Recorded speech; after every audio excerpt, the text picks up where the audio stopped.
பார்க்க போகிறது தனியார் வணிகத்தில் குணாதிசயம். குணாதிசயம் மொத்தம் 12 இருக்கு. தனிநபர் உரிமையும் கட்டுப்பாடும். முதலாவது தனிநபர் உரிமையும் கட்டுப்பாடு அப்படின்னு என்ன அர்த்தம்? தனியார் வணிகம் செய்யக்கூடியவருக்கு எந்த விதமான கட்டுப்பாடும் கிடையாது. உரிமையாளர் அவர் ஒருத்தராக தான் இருக்காரு. யாரும் குறுக்கீடு பண்ண மாட்டாங்க. தான் செய்கிற தொழிலை தனி ஒரு நபராகவே சுதந்திரமாக செயல்படுறதுனால தன் வியாபாரத்தில் அவர் முழு உரிமை இருக்கிறார். அவர் செய்கிற எல்லா செயலுக்கும் அவர் தான் பொறுப்பாக இருக்கிறார். அதனால் உரிமையோடு தனக்குத்தானே கட்டுப்பாடு ஏற்படுத்தி கொண்டு யாருடைய குறுக்கீடும் இல்லாமல் சுதந்திரமாக செயல்படுகிறார். அடுத்து 2வது பாயிண்ட் பார்த்தீங்கன்னா மூலதனம். மூலதனம் இதுக்கு இந்த தனியார் வணிகத்துக்கு யார் மூலதனம் செய்கிறார்னா அவர் ஒருத்தர். வேற எந்த முறையில் அவருக்கு பணம் கிடைக்கும் அப்படின்னா நம்முடைய உறவினர், அப்பா அம்மா, அதே மாதிரி கூட பிறந்தவங்க, சகோதரர் இவங்ககிட்டலாம் அவங்க பணம் வாங்கிக்கலாம். இது தவிர நண்பர்கள்ட்ட கடன் வாங்கலாம். இல்லைன்னா நிதி நிறுவனங்களில் கடன் வாங்கி முதலீடு செய்யலாம்.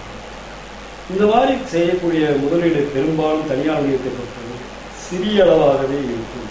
பேரளவு முதல் அவங்களால் திரட்ட முடியாது. சிறிய முதல் தான் திரட்டலாம். அடுத்து 3வது பாயிண்ட் பார்த்தீங்கன்னா தனியார் வணிகத்தினுடைய குணாதிசயம் வரையறா பொறுப்பு. வரையறா பொறுப்புனா என்னன்னா, ஒரு தனி வணிகர் தான் செய்கிற வியாபாரத்திற்காக வெளியில கடன் வாங்குறாங்கன்னு வச்சுக்கோங்க. செய்கிற தொழிலுக்காக கடன் வாங்கிக்கிறேன். அந்த வாங்கின கடனை திருப்பி செலுத்துவதற்கு அவங்ககிட்ட அந்த வியாபாரத்தின் மூலமாக கிடைக்கிற லாபத்திலிருந்து திருப்பி செலுத்தணும். அப்படி திருப்பி செலுத்துவதற்கு வியாபாரம் சரியில்லைனாலோ இல்லை செய்கிற தொழிலை கவனமாக செய்யாதனாலோ ஏதோ ஒரு இழப்பீடு ஏற்பட்டதுனால அவங்களால கடனை திருப்ப கொடுக்க முடியலைன்னா தனது சொந்த சொத்துக்களிலிருந்து அந்த கடனை தீர்க்க வேண்டும். அதாவது என்ன அர்த்தம்னா, கடனீந்தோர் உரிமையாளரின் சொந்த சொத்துக்களை பறிமுதல் செய்யும் உரிமை உண்டு. இதுதான் வரையறா பொறுப்பு. 4வது பார்த்தீங்கன்னா லாப நட்டம். இதில் வரக்கூடிய லாபம் முழுவதும் யாரை சாரும் அப்படின்னு தனி வணிகத்தில் ஒரே ஒருத்தர் தான் இருக்கு. அவர் செய்கிற வியாபாரத்தில் அவருக்கு கிடைக்கிற லாபம் முழு அவரே தான் சாரும். எப்படி லாபம் பெறும்போது சந்தோஷமா இருக்கிறாங்களோ, அதை முழுசு தானே அனுபவிக்கிறாங்களோ, அதே மாதிரி தொழிலில் கவனம் இல்லாமல் தொழிலில் சரியாக செய்யாதனால ஏற்படக்கூடிய நட்டத்தை அவர் தான் பொறுப்பேற்றுக்க வேண்டும். இதுக்கு யாருமே துணை வர மாட்டாங்க. அடுத்த 5வது குணாதிசயம் பதிவு.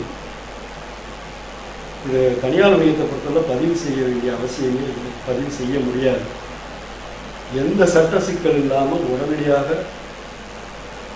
தொழிலை தொடங்கலாம். பணம் இருக்கணும், தொழில் செய்கின்ற எண்ணம் இருக்கணும். அப்படி இருந்தால் போதும், தொழிலை தொடங்கலாம். இதுக்கு பதிய வேண்டிய அவசியமே இல்லை. 6வது பாயிண்ட் பார்த்தீங்கன்னா தனி சட்டம் இல்லை. இப்போ பார்த்தீங்கன்னா இந்தியாவில் எடுத்துக்கிட்டீங்கன்னா கூட்டாண்மை, கூட்டு பங்கு நிறுவனம், கூட்டுறவு சங்கம், இந்த மாதிரி பல அமைப்புகளுக்கு சட்டம் இருக்கு, சட்டம் இயற்றியிருக்காங்க. ஆனால் தனி வணிகத்துக்கு எந்த சட்டமும் கிடையாது. அதே போல சட்ட தனித்துவம் இல்லை. அடுத்த பாயிண்ட் 7வது சட்ட தனித்துவம் இல்லை அப்படின்னா என்ன அர்த்தம்?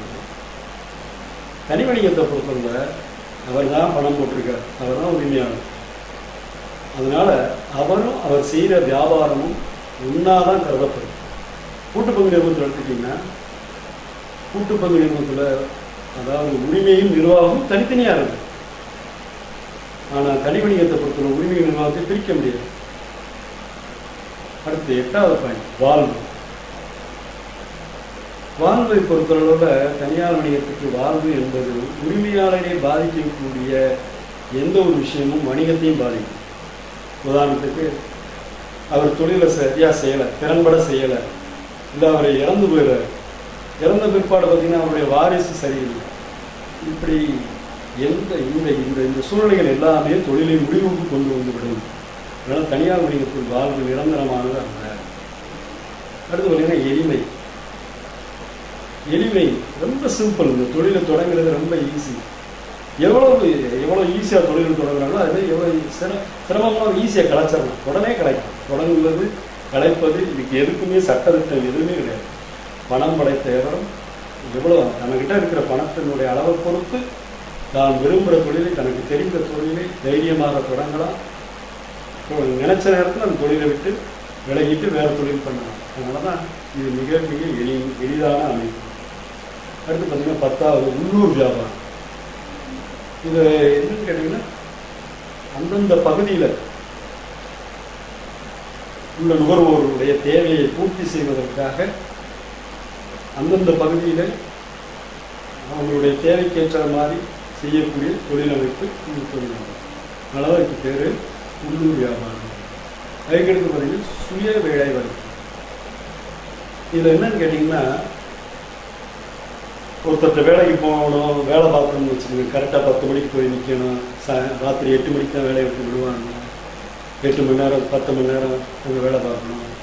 இப்படி வேலை பார்க்குற இடத்துல மரியாதைங்கிறது எதிர்பார்க்குறதுலாம் ரொம்ப சிரமம்.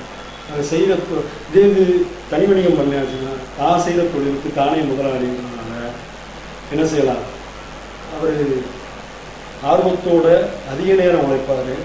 அது மட்டும் இல்லை, அவர் செய்யக்கூடிய தொழிலில் உறவினர்கள் உதவி செய்வாங்க. ஏன்னா அவங்களுக்குள்ளேயே வேலை வாய்ப்பு உருவாக்கிக்குவாங்க. அண்ணன் தம்பி மாமா மச்சான் உறவுகளுக்குள்ள தான் செய்கிற வேலையில் ஆட்கள் தேவைப்பட்டால் அந்த மாதிரி கூட தன்னை சார்ந்தவர்களுக்கு வேலை வாய்ப்பு ஏற்படுத்தி கொடுக்கலாம். இதெல்லாம் தனி வணிகத்தில் வாய்ப்புகள் அதிகம். அடுத்து கடைசியாக பார்த்தீங்கன்னா குறைந்த முதல்.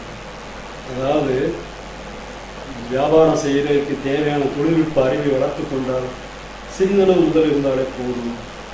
ஏன்னா இந்த அமைப்பை ஏற்படுத்தி விடலாம். தனி வணிகம் அமைப்பது மிக மிக எளிது, குறைந்த முதல் இருந்தால் போதும். ஆனால் மற்ற வியாபார அமைப்பான கூட்டாண்மை கூட்டுக்கொண்டு அதை தொடங்குவதற்கு அதிகமான முதல் தேவை.